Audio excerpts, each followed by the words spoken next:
murkana Allah Subhanahu wa taala. Ayat di mana? Ibu sama bapak.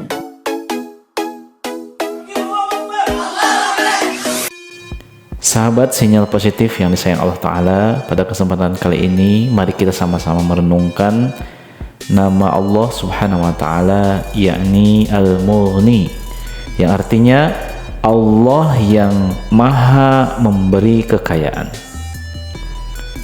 Sahabat, Ibnu Ajibah Al-Husaini beliau menyampaikan, Allah adalah zat yang memberikan kekayaan kepada siapapun dari makhluk sekehendaknya.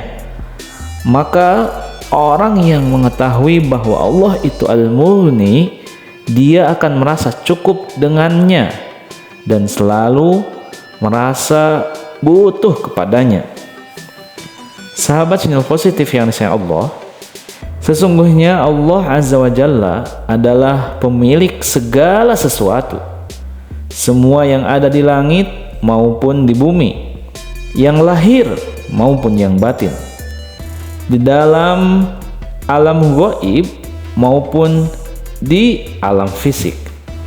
Dimanapun itu berada, hakikatnya adalah milik Allah semata. Dari sini dapat dipahami kalau Allah memiliki asma al-mughni, yakni zat yang maha pemberi kekayaan. Bagaimana tidak sahabat? Dia adalah al-ghani, zat yang maha kaya, karena kepemilikannya itu yang disertai sifat kedermawanan dan kasih sayangnya. Allah Azza wa Jalla maha kuasa untuk memberikan kekayaan kepada siapapun yang dikehendakinya tanpa kecuali. Kepada orang kafir dia memberikan kekayaan, kepada orang munafik dia memberikan kekayaan, apalagi kepada orang mukmin dia pun memberikan kekayaan. Walaupun harus kita pahami, karena kemahatepatan dan kemahaadilan Allah Subhanahu wa taala, kekayaan yang Allah karuniakan tersebut berbeda kadar dan kualitasnya antara satu orang dengan orang lain. Ada yang dilebihkan dan ada yang dicukupkan, ada yang disempitkan dan ada pula yang diluaskan. Semua pemberian Allah disesuaikan dengan kondisi orang yang menerimanya.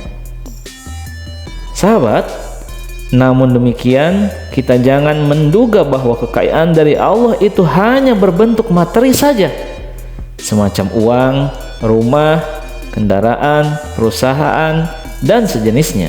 Bukan. Kekayaan bukan itu saja. Kekayaan yang Allah Ta'ala sebarkan sangat luas dan banyak. Setidaknya ada dua jenis kekayaan, yaitu kekayaan materi atau fisik dan kekayaan non-materi atau kekayaan ruhani. Allah Subhanahu wa Ta'ala menghadirkan dua kekayaan ini karena dia telah menciptakan manusia dalam dua dimensi, yaitu jasmani dan rohani, sebagai perwujudan dari unsur tanah dan unsur roh ilahi nan suci yang Allah Ta'ala tiupkan ke dalam diri manusia. Sahabat, apabila kita bandingkan kekayaan materi atau kekayaan fisik, sangat mudah kita indrai karena dia tampak jelas dan langsung terasa atau teraba oleh fisiknya, misalnya pakaian, makanan, dan yang lainnya. Adapun kekayaan rohani bersifat abstrak sehingga tidak bisa diindrai secara langsung oleh mata lahir. Contohnya adalah kebahagiaan, ketenangan, dan yang lainnya. Sahabat yang disayang Allah Subhanahu wa Ta'ala, setiap manusia membutuhkan dua jenis kekayaan ini, baik kekayaan materi maupun rohani. Tuntutan keduanya harus dipenuhi secara proporsional dan seimbang. Kekayaan materi akan mampu memanjakan dan memenuhi unsur fisik manusia, semacam makan, minum, dan sebagainya.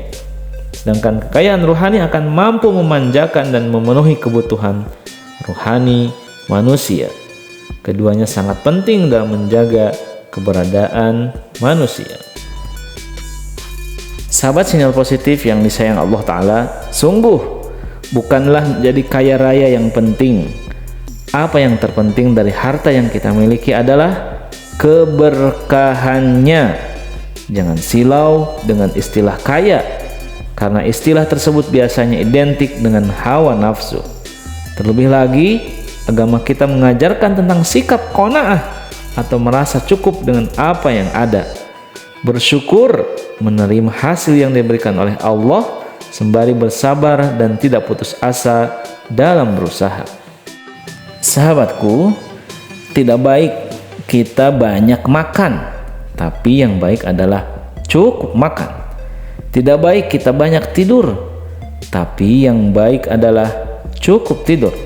Maka Rasulullah SAW bersabda, tidaklah kekayaan itu dengan banyak harta, tetapi sesungguhnya kekayaan itu ialah kekayaan jiwa. Hadis riwayat Bukhari, Muslim. Sahabat sinyal positif yang disayang Allah, ketika memahami asma Allah Al-Mughni, seseorang akan meyakini bahwa semua kekayaan adalah milik Allah. Dia tidak akan mendapatkannya sekeras apapun dia berusaha apabila Allah Ta'ala menahannya. Ketika seorang sahabat yang paham tentang Al-Mughni, maka setidaknya akan melahirkan 3 sikap. Yang pertama, seseorang tidak akan menggunakan cara yang tidak terpuji dalam mendapatkan harta. Yang kedua, seseorang yang meneladani Al-Mughni dituntut untuk mandiri, tidak menghajatkan, tidak meminta bantuan orang lain, dan tidak mengulurkan tangan demi menjaga kehormatan dirinya. Yang ketiga adalah dengan meneladani Al-Mughni, seorang mukmin dituntut untuk menjadi orang yang dermawan, tidak pelit, dan tidak memilih-milih dalam berbuat kebaikan. Teman-teman, mari kita bersalawat kepada Nabi Muhammad